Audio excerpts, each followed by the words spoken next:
రాజోల్ నియోజకవర్గంలో ఈ గుబ్బలపాలెం, గూడపల్లి ఈ 2 గ్రామాల గురించి ఉంటారు. ఇక్కడ పండే మామిడి పళ్ళు గానీ, జీడి పళ్ళు గానీ, అలాగే కొబ్బరికాయలు గానీ, ముఖ్యంగా మామిడి పళ్ళు రాష్ట్ర వ్యాప్తంగా కూడా చాలా పెద్ద పేరు.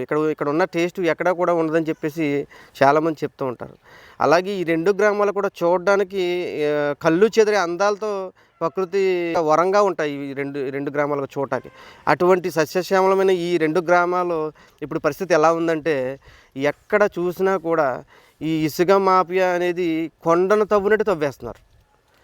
రైతులకి ఏదో ఒక ఆశ చూపించి ఇక్కడున్న ఇసుకని కొండను తవ్వినట్టు తవ్వేసి ట్రాక్టర్లతో మండలాలు దాటించేస్తున్నారు.